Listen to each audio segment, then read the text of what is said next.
Hi, everybody. This is Corey Fost. I'm the head football coach at Glenwood. I've had that role for 8 years now. I've been a head high school football coach for 17 years, and I've been coaching football for 18 years in total. Love football, love the game, love Glenwood and our community. As the head coach, we're always looking at our systems that we've got, whether that would be, our athletic enhancement, speed and agility, strength training, our schemes on the offensive and defensive side, our middle school program, freshman program, and and then I guess the focus of this system, or we're trying to have a plan for everything.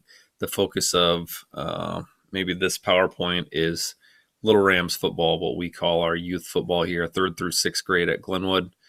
Um, Very thankful for Little Rams football, and I want that program to be going long after I'm gone.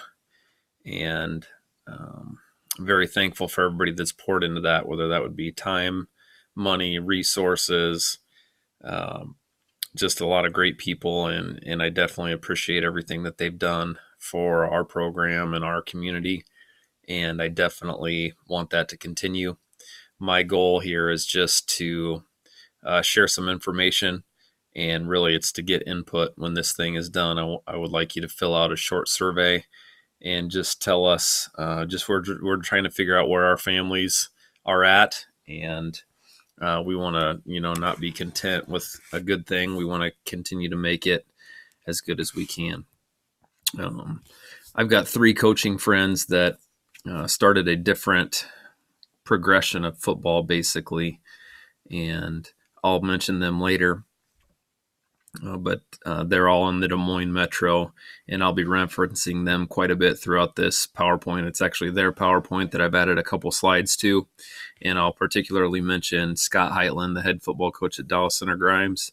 He also sits on the USA Football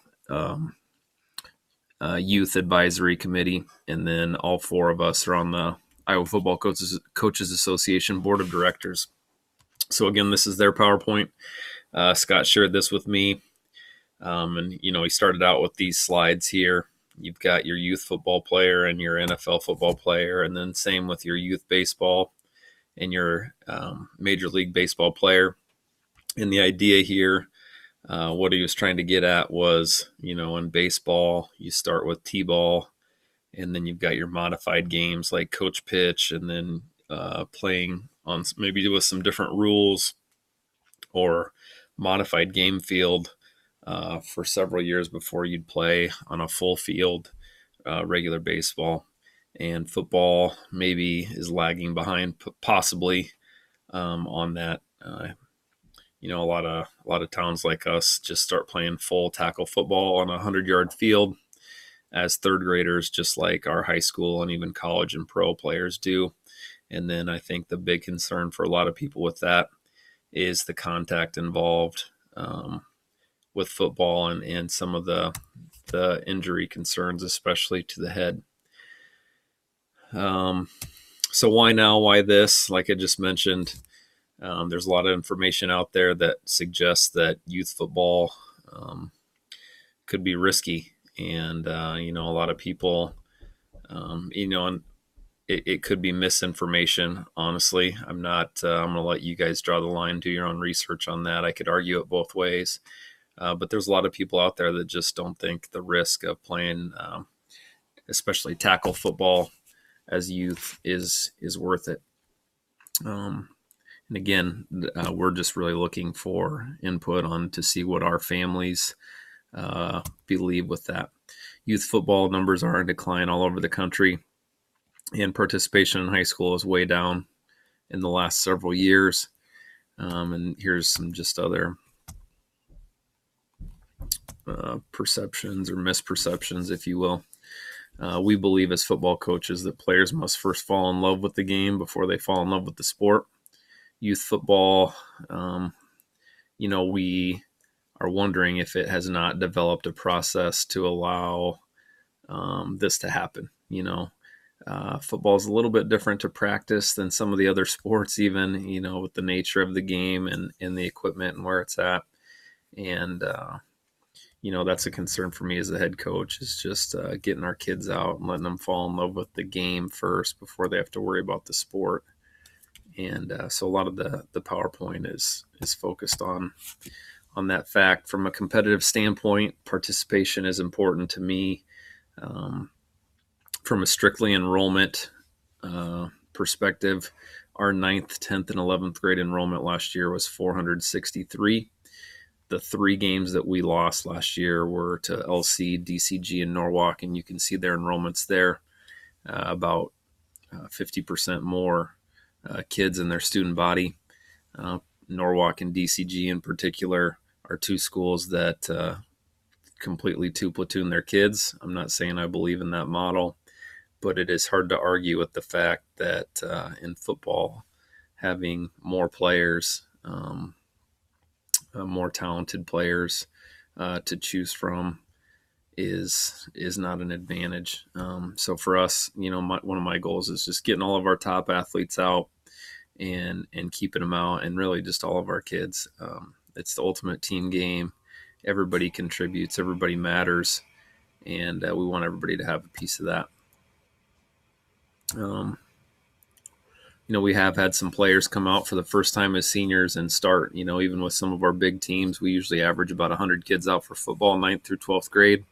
We've had kids come out for the first time ever as high school players and start over the other, the kids that have been out for all 4 years, or in a lot of cases, been playing football for 10 years. So to me, that says, experience actually playing football is not as important as experience just being an athlete and being a good mover. And it also says to me that we need to develop our talent better here at the high school level. No doubt about that. I'm looking at myself in the mirror, and I want our kids that are out and following that process over the years to be rewarded with developing into really good players. But my gut, my experience tells me that talent is talent, and we just want to keep all those guys out and get them out and keep them out.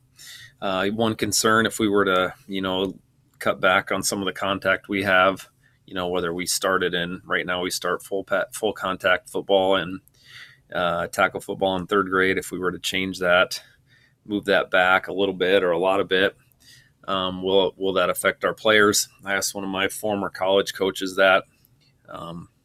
He had run the Pella youth football, which was a tackle football league, and he asked the middle school coaches in Pella if they noticed a difference, and they said that they did notice a difference when the kids first started in 7th grade, but by the time those players were in 8th grade, everybody had adjusted to the game, and that head start that they had in contact really didn't matter as far as they could tell. You can do your own research out there. There are some health professionals out there and organizations who've come out and said that kids shouldn't play tackle football until they're 12 years old. There's even maybe 1 or 2 out there that said they shouldn't play until they're 14. Again, these are not my not my beliefs necessarily, but it's out there. And I do think that, people are, they're trying to make the best decisions for their kids, and I'll never judge anybody. We're all coming at that from a different lens. So, but that perception is out there. And I do think that might be affecting some of our participation numbers at the youth level. So just kind of some steps here that Scott laid out. Number one, we got to say what's best for all of our kids, or at least the vast majority of our kids. I'm a big believer public education and coaching to a large part is customer satisfaction. So again, at the end of this thing, I want to know what our families want, and we want to create a model that would best serve them. We want to have, in my opinion, we want to create a